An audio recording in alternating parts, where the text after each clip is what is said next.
Hi friends, welcome to Shobha's Ruchikkoottu and vlogs. അപ്പോൾ ഇന്ന് നമ്മൾ ചെയ്യാൻ പോകുന്ന ഒരു അടിപൊളി തേങ്ങാപ്പാൽ ഒഴിച്ചിട്ടുള്ളൊരു വറ്റക്കറിയാണ്. അപ്പോൾ ഇത് ചോറിനും ചപ്പാത്തിക്കുമൊക്കെ നല്ല അടിപൊളി ടേസ്റ്റി ആയിട്ടുള്ളൊരു കറിയാണിത്. നമ്മുടെ വറ്റ പച്ചക്കറി വെച്ചത്, തേങ്ങാപ്പാൽ ഒഴിച്ച് പച്ചക്കറി വെച്ചത്. അപ്പോൾ ഓക്കെ ഫ്രണ്ട്സ്, നമുക്ക് ഇവിടേക്ക് പോകാം. നമുക്ക് വെളിച്ചെണ്ണ ഒഴിച്ച് കൊടുക്കാം.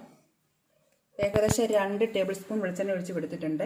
ഇനി അതൊന്ന് ചൂടാകുമ്പോൾ നമുക്ക് അതിലേക്ക് വഴറ്റാനുള്ള സാധനങ്ങളൊക്കെ ഇട്ട് കൊടുക്കാം. വെളുത്തുള്ളി ഇട്ട് കൊടുക്കാം, കുറച്ച് ഇഞ്ചി ഇട്ട് കൊടുക്കാം, നീളത്തിലരിഞ്ഞ കുറച്ച് ഇഞ്ചി ഇട്ട് കൊടുക്കാം.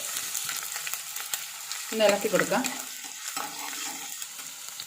അപ്പോൾ ഇനിയും ഒരു ചെറിയ 2 സവാള അരിഞ്ഞെടുത്തിട്ടുണ്ട്, അതുകൂടി അതിലേക്ക് അങ്ങിട്ട് കൊടുക്കാം. ഇനി ഇതെല്ലാം കൂടെ നന്നായിട്ടൊന്ന് വഴറ്റിയെടുക്കാം. നമുക്ക് ഒരു 5 പച്ചമുളക് 2ആയിട്ട് കീറി വെച്ചിട്ടുണ്ട്, അപ്പോൾ അതുകൂടി എന്നിട്ട് കൊടുക്കാം. നന്നായിട്ടൊന്ന് വഴറ്റിയെടുക്കണം. ഇത് അടിപൊളി പച്ചക്കറിയാണ് കേട്ടോ. നമ്മുടെ തേങ്ങാപ്പാൽ ഒഴിച്ചിട്ടുള്ള നല്ല അടിപൊളി സൂപ്പർ ടേസ്റ്റി ആയിട്ടുള്ള കറിയാണിത്. ഇനിയും കുറച്ച് കറിവേപ്പില,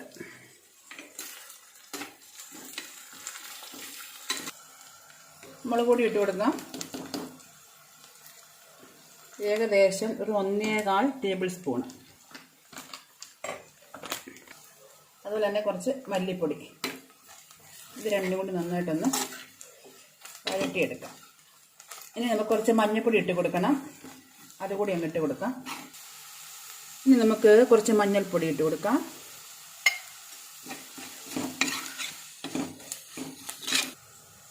ഇത് നമ്മുടെ തേങ്ങാപ്പാൽ 2ാം പാലാണ്. അപ്പം നമ്മൾ ആദ്യത്തെ പാലെടുത്ത് മാറ്റി വെച്ചിട്ടുണ്ട്. ഇത് 2ാം പാൽ. നന്നായിട്ട് ഇളക്കി കൊടുക്കാം. നമ്മളിതുവരെ പുളി ഇട്ട് കൊടുത്തിട്ടില്ല, നമുക്ക് ആവശ്യത്തിന് വേണ്ട പുളി കൂടി അങ്ങിട്ട് കൊടുക്കാം. ഇത്രയും പുളി ഇട്ട് കൊടുക്കാം. വേണ്ട, അത്രയും വേണ്ട, ഇത് മതി. ഒരെണ്ണം അങ്ങ് മാറ്റിയിട്ടുണ്ട്. അപ്പോൾ പുളി ഇല്ലെങ്കിൽ പിന്നെ നമുക്ക് ഒരു കഷ്ണം കൂടി ഇട്ട് കൊടുക്കാം. കുറച്ച് ഉപ്പ്, നമുക്ക് കുറച്ച് വെള്ളം കൂടി ഒഴിച്ച് കൊടുക്കാം. നമ്മൾ ഉപ്പിട്ട് കൊടുത്തിട്ടുണ്ട്, പുളി ഇട്ട് കൊടുത്തിട്ടുണ്ട്. നന്നായിട്ടൊന്ന് ഇളക്കി കൊടുക്കാം. നമ്മുടെ ഈ അരപ്പ് നന്നായിട്ടൊന്ന് തിളച്ച് വരണം. തിളച്ചതിന് ശേഷമാണ് നമ്മൾ മീൻ ഇട്ട് കൊടുക്കുന്നത്. അങ്ങനെ നമ്മുടെ ഗ്രേവി നന്നായിട്ട് തിളച്ച് വന്നിട്ടുണ്ട്. പിന്നെ നമ്മൾ മീൻ ഇട്ട് കൊടുക്കുകയാണ്. അതിനായിട്ട് നമ്മൾ എടുത്തിരിക്കുന്നത് വറ്റമീനാണ്. അപ്പം നമ്മുടെ പച്ചക്കറി വയ്ക്കാൻ നമ്മൾ എടുത്തിരിക്കുന്നത് വറ്റയാണ്. വറ്റ നമ്മൾ കഴുകി റെഡി കൊണ്ടുവന്നിട്ടുണ്ട്. അപ്പോൾ അതും ഇട്ട് കൊടുക്കാം.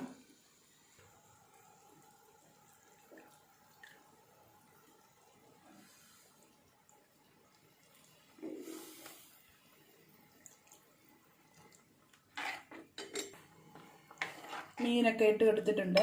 ഇനി നന്നായിട്ടൊന്ന് ഇളക്കിയെടുക്കാം.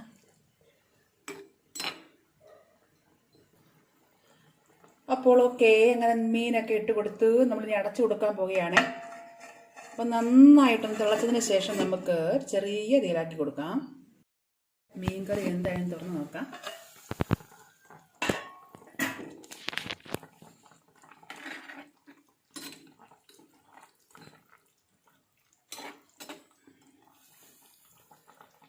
ഉപ്പൊക്കെ നോക്കാം ഈ സമയം. അപ്പോൾ അങ്ങനെ നമ്മുടെ മീൻ റെഡി ആയിട്ടുണ്ട്. ഇനി നമുക്ക് ഇതിലേക്ക് തനിപ്പാൽ ഒഴിച്ചു കൊടുക്കാം. ഇത് നമ്മുടെ ആദ്യത്തെ പാൽ, വലിയ ഒരു മുറി തേങ്ങയുടെ പാലാണ്. അപ്പോൾ അതുകൂടി നമുക്ക് അതിലേക്ക് അങ്ങ് ഒഴിച്ചു കൊടുക്കാം. നന്നായിട്ടൊന്ന് ഇളക്കി കൊടുക്കാം. ഇങ്ങനെ സൈഡിൽ നിന്ന് തവി ചരിച്ചിളക്കാം. ഇടയ്ക്ക് ഇട്ടിളക്കി കഴിഞ്ഞാൽ മീൻ പൊടിഞ്ഞു. അപ്പോൾ ഓക്കെ ഫ്രണ്ട്സ്, നമ്മൾ തേങ്ങാപ്പാലൊക്കെ ഒഴിച്ച് കൊടുത്തിട്ടുണ്ട്. ഇനി ഇത് നന്നായിട്ടൊന്ന് ചൂടായി വരണം. തിളയ്ക്കേണ്ട കാര്യമില്ല, നല്ലതായിട്ടൊന്ന് ആവി പറന്ന് വരണം. അപ്പോൾ അതുവരെ നമുക്കൊന്ന് വെയിറ്റ് ചെയ്യാം. ഓക്കെ, നന്നായിട്ട് ചൂടായിട്ടുണ്ട്. ഇനി നമുക്ക് തക്കാളി അരിഞ്ഞ് വെച്ചിട്ടുണ്ട്, ഒരു തക്കാളി അരിഞ്ഞൊരു വട്ടത്തിൽ. അപ്പോൾ അതുകൂടി ഇതിൻ്റെ മുകളിലേക്ക് അങ്ങ് വെച്ച് കൊടുക്കാം.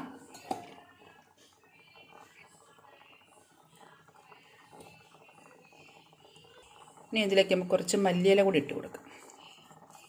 നമ്മൾ തക്കാളിയും മല്ലിയിലൊക്കെ ഇട്ട് കൊടുത്തിട്ടുണ്ട്. ഇനി നമുക്കൊന്ന് അടച്ചു കൊടുക്കാം. അങ്ങനെ ഒരു 5 മിനിറ്റ് നേരം നമ്മൾ തീ ഓഫാക്കി കൊടുത്തിട്ടുണ്ട്. ഇനി 5 മിനിറ്റ് നേരം അങ്ങനെ ഇരിക്കട്ടെ.